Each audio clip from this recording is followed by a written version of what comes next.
everyone, welcome. This is Clémence with the Gourmandise School, here with you to talk about pie, one of my very favorite subjects. And instead of walking you through a whole long class of pie baking from start to finish, we're going to break these up into little vignettes, like little tiny classes to get you to perfect whatever stage of pie baking you're most comfortable working on at that point in time. So this very first class is going to focus on how to make pie crust very simply, and we're going to keep it as 100% simple as possible without using any tools other than a bench scraper and a rolling pin.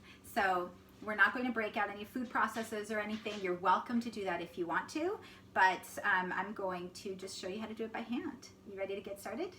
Okay, so the science of pie, let's begin with this, is the idea that little flakes of fat are layered between your dough. So puff pastry and croissant dough are laminated in that way. So you have a sheet of dough and then a sheet of butter, and you fold those in thirds and roll them back out, and fold them in thirds and roll them back out, so that you get a very even lift. So the fats are evenly separated between the layers of dough. Pie crust is the same science, except that it's totally chaotic. So rather than being very even and tempered in your layers, you're just coating the fat with flour and distributing it everywhere, so you get all sort of chaotic, flaky wonderfulness in your pie crust. So I'm going to show you the technique for that and talk to you a little bit about the ingredients, because it's really good to be very precise with your measurements, but when it comes to pie and biscuits and a few other techniques, it's more important to be really good about the way you make it rather than being incredibly precise with your measurements. So I like to work with ratio for pie of 1 stick of butter for every cup of flour. It's probably a little bit higher in fat than you're used to, but I think that's what makes our pie crust like really rich and lovely and all about the crust even more than the filling. So I like to start out with using 4 cups of flour so that I can use a pound of butter. And I know that again sounds like a lot, but this is enough to make a top and a bottom crust and have a little bit extra.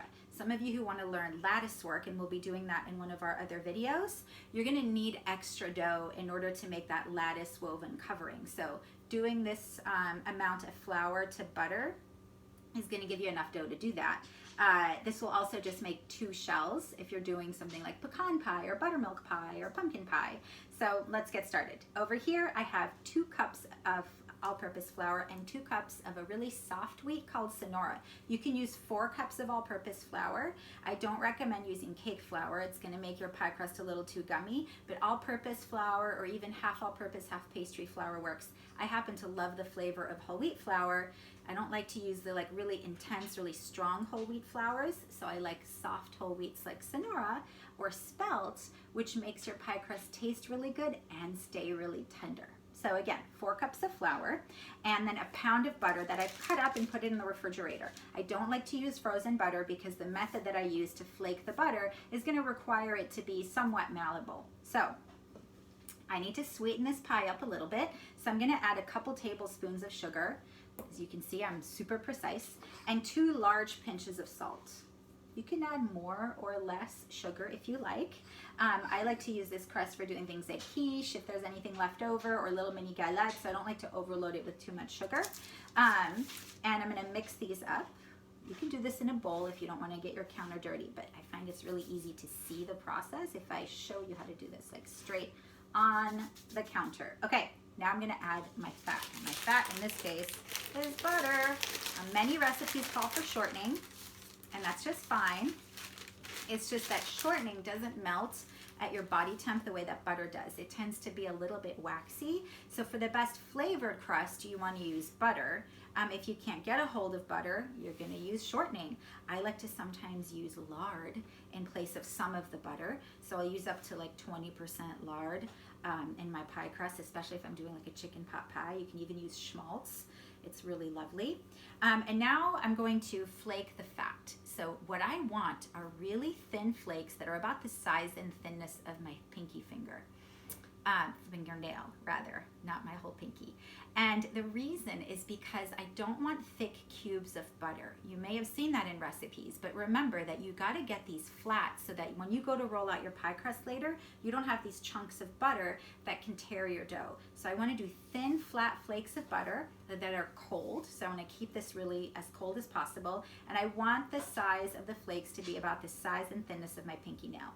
So a couple ways of doing this. I like to use my palm because it doesn't require a lot of work. I'm just gonna press my body weight against the piece of butter like this and just kind of smash it. I'll show you over here. Grab a piece of butter, take your palm and smash it like this against your counter. Keeping the butter completely surrounded by flour, coated with flour, is a good way to make sure that the butter doesn't melt. What you want is for the water that's trapped in your butter to stay in the butter. You don't want it to escape the butter by sweating or getting overworked, because then it won't be there to create those flaky, puffy layers. There's a little bit of water in butter. Typically, grocery store butter is made up of 81% fat and the rest of it is water. It's an oversimplification, but that's about usually 81% for American store-bought butter. And then you have European style butters that start at 82 to 83%. And then you have super high fat brands like Strauss, which is what we use here at the school, that are 85 to 86% fat.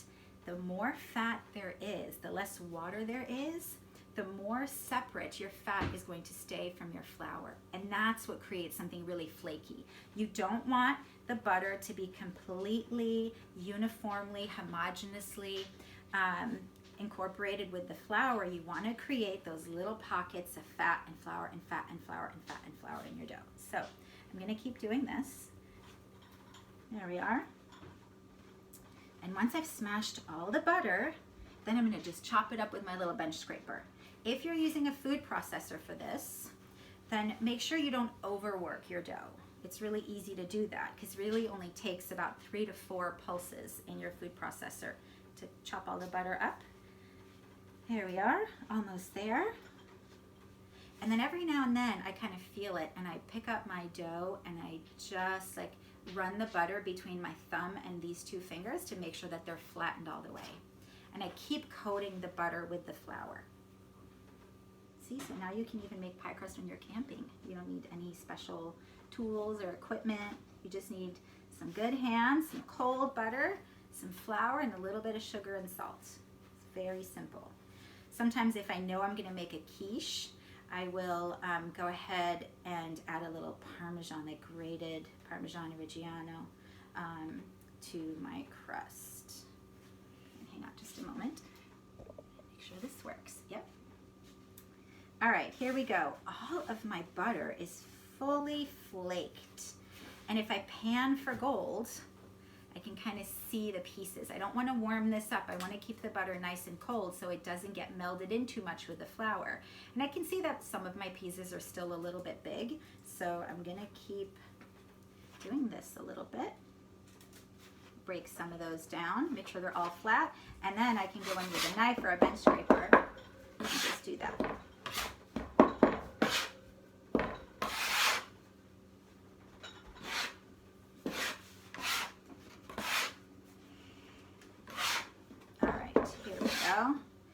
Now I'm almost ready to add the one ingredient that's going to help me bind everything together, and that is water. So sometimes we make flaky things like biscuits, and the liquid that binds is a fatty liquid like buttermilk or cream.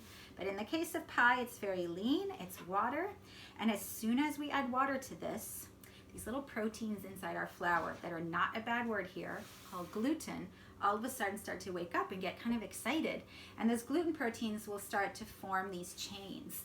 And the more you work this, and the more you knead your dough, the tighter and tighter those chains get, which is really important for bread, but really bad for all pastry making because that makes our pastries dense and tough.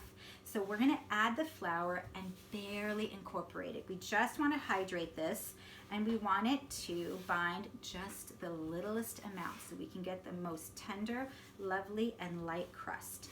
I'm gonna take all my dough here, I'm gonna gather it like so into a mound, make a little hole in the center. For this amount of dough, you're gonna need about a 1/3 cup of very, very cold water. But don't overthink it. You might need a little bit less, you might need a little bit more. It depends on the temperature of your room, how your flour is behaving. If you're using a lot of whole wheat flour, you'll notice you need a tiny bit more water. So what I suggest is taking a little bit of water to start with, most of your water. So about a 1/4 cup, and you're gonna slowly incorporate it like this. Do you see how I'm flaking? I'm creating even more flaky layers here. So I put a little bit of water in, mixed it up a little bit, and now, my counter moved a little bit. I'm gonna slowly sort of flake it in. I'm never kneading this. I don't wanna work it a lot. I just wanna create even more layers while I'm adding the water. And I'm only gonna do this until the dough kind of barely comes together. If your pie dough looks even and tidy and pretty, you have overworked it. You want your pie dough to look like a shaggy, hot mess. Take a look. Do you see how I'm just slowly incorporating the water and then folding the dough as such? And I'm not pressing down really hard. I'm just kind of flopping it onto itself. And it's still kind of falling apart. There's still some dry bits, so I'm gonna take just a little bit of water, just barely. And remember, 4 cups of flour and a pound of butter is gonna yield you a top and a bottom crust and a little bit extra if you wanna make a couple hand pies or something. But it'll be helpful if you're doing lattice work. And this is for a 9-inch pie. It'll be helpful if you're doing lattice work because lattice tops take a little bit more dough.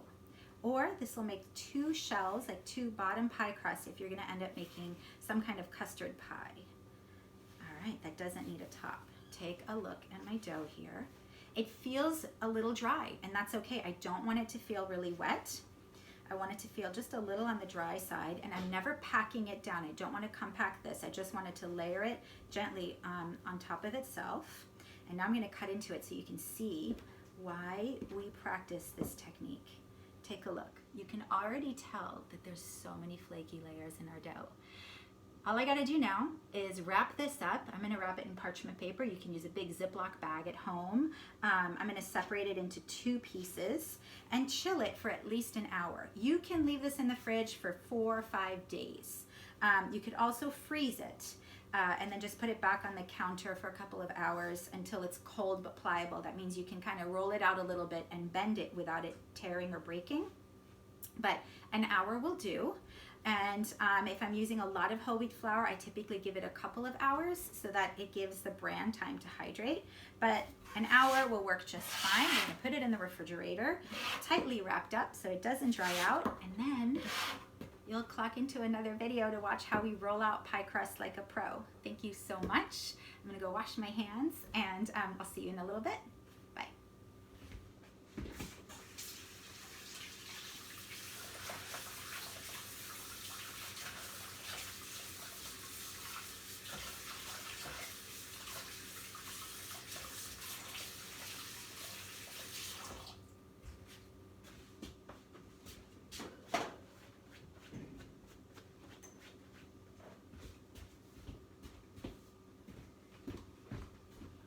Hey, Zabi.